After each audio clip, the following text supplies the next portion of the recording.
talking about that $8.5 million that has been announced. The hard work has been done by the community, raising money, buying the land, developing the proposal.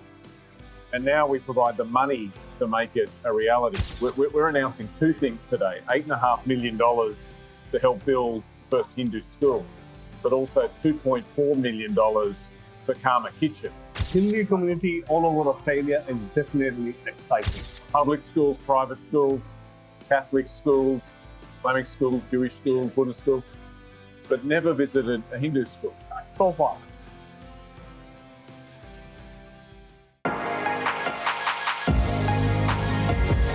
Voice आजकल, our medium, your message.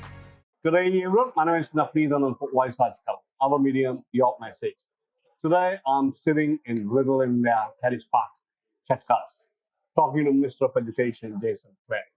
Welcome to the show. Thanks very much. It's great to be here. I still remember having a chat with you when we had the Indian Minister of Education. You were talking about the Hindu school. And today, the announcement has been made. Yeah. How much are you dedicating to this job? Well, today we're making it a reality, making dreams come true. The Indian community in Australia, the Hindu community in Australia have been talking about this for more than a decade. The Hindu community have put their hand in their pocket, raising funds to buy the land for the school. And it is such a great moment today to be able to say that an Albanese Labor government is going to commit $8.5 million to make that dream a reality. Lovely. Hindi community all over Australia is definitely exciting. Australia being such a multicultural society, what I see, the government has this time actually delivered that promise. Yeah. How did it actually initiate to start with?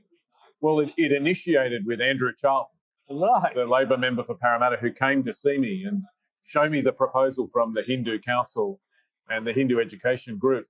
You know, as Education Minister, I visit lots of schools, public schools, private schools, Catholic schools, Islamic schools, Jewish schools, Buddhist schools, but never visited a Hindu school. So far. Because there isn't one, but there should be. You know, the Indian population in Australia is now about 1 million. It's doubled in the last 10 years. Hinduism is the fastest growing major religion in Australia today. And so it just made sense to me that we needed to fix this. And as I say, the hard work has been done by the community, raising money, buying the land, developing the proposal.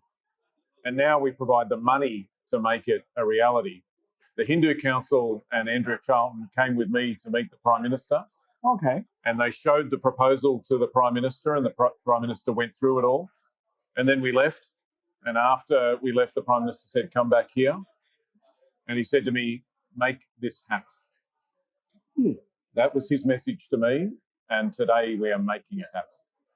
These are often the cultural or community-specific projects. But whereas the knowledge is there for the wider community too. I think the school is not only for the Hindu students to come and study, probably it will be catering more of the multicultural society as well. I think that's right. And I think we're the best country in the world because we're made up of people from all around the world. And a big part of that is making sure that there are places to worship and places to learn. We're announcing two things today: $8.5 million to help build the first Hindu school, but also $2.4 million for Karma Kitchen, this great organisation in our local community that feeds the homeless. So this is food for the stomach and food for the brain. We're helping to build both. Well, I'm talking about education in general. You know, if I talk about the neighboring countries to Australia, education-wise, where do you think Australia stands in comparison to China and Singapore? Look, I think that Australia's education system is extraordinary. It's a fantastic education system. I think it can even be better and fairer than it is today, and that's the reforms that I'm leading to cut the cost of childcare, to fund our schools properly, to cut the cost of HECS for university students. Lots of people watching will have a university degree from Australia with a big HECS debt. If we win the election, we'll cut that debt by 20%. Right. That'll save people thousands and thousands of dollars. But lots of Indian students come to Australia to study. And they do that because they know that we've got a fantastic education system. India has ambitious plans to transform its education system to double the number of people with tertiary qualification in the next 10 years. It's why Dharmendra Pradhan, the Indian Education Minister, and I work so closely together. We see each other face to face at least once a year, including when we saw each other. That's I right. spoke to you in October, and if we're successful and win the election, then I'll be heading to India again later this year for our next meeting. I wish to let you know that I came as an international student That's back right, in that's February right. 1995, and I'm proud to call Australia my home. Being an Australian of Indian heritage, it is a privilege and a win-win situation. Well, you are part of that living bridge between our two countries. We're doing this interview on the day that Donald Trump has announced these tariffs for countries around the world, including Australia and India. But the Prime Minister of Australia, Anthony Albanese, mentioned this morning that India has now become a bigger trading partner with Australia than Australia and the United States. That gives you an idea about just how close our two countries are. And all of that trade starts with people-to-people relationships.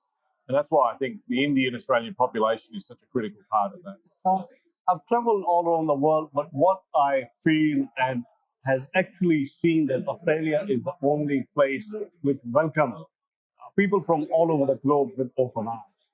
Wonderful place. Yeah. Well, when I talk to the little children in our community, I describe Australia as a fruit salad. Yes. And I ask the children, who likes apples? They put up their hand. Who likes oranges? Someone else puts up their hand. Who likes mangoes or bananas? They're all good on their own, but they're better when they're together. And that's Australia. That's our community here. We're better when we're all together. Why are we such a great country? I think it's because we're made up of people from all different religions and backgrounds living in harmony. But this school, helping to invest to make this school a reality, is an important part of making that multicultural mission, that multicultural vision that we have for our country a reality. Talking about the $8.5 million that has been announced by you and Henry Charlton, how would payment be released? Would it be in parts or would it be used for construction? We'll work with the Hindu Education Group on that. We want to provide that money for them at the speed that they need it. They've got the land, they've got the detailed design for the school, they've got to work with the local council on development approvals, and then we want to provide that money in the right time so that they can build the school. They're going to start small, sort of kindy to year 2, but over time that school will grow into a full-scale primary school and then K to 12. And as we talked about today, this is a special day because we're announcing the first Hindu school in Australia, but in 10 years' time, in 20 years' time, we'll look back and there'll be many Hindu schools. And we'll remember this day as the day that it all began. I would be looking forward to travel with you as well if given an opportunity whenever you have the delegation going over. And wonderful. Love to have you there. Finally, to wrap up, education is changing as we see in our generation versus today's generation. Is Australia keeping up to the pace with the changes? We've got to continue to reform to keep up. You know, at the moment, around about 3 in 5 workers in Australia has a university qualification or a TAFE qualification. In 2050, in 20, 25 years' time, we think it'll be 4 in 5 workers. So that means we need more people to finish high school, more people to go to TAFE, more people to go to university. That's why we've got to invest more in our schools to make sure that more children learn to read and write, count, and finish high school. More reforms like free TAFE to make it easier to go to TAFE. And the reforms that we're making to make university cheaper, cutting the cost of X by 20%, is going to help to build the country of the future. Thank you so much. Finally, what would be your message to all the students listening to the Minister of Education? Well, listen to the teacher, listen to your mum and dad. This is a great day for Australia. It's a great day for the Indian and Australian community. It's a great day for the Hindu community in Australia. But most importantly, it's a great day for education because it's a day where we recognise just how important education is in building Australia's future. Thank you so much, Mr. Clare. Thank you. Thank you.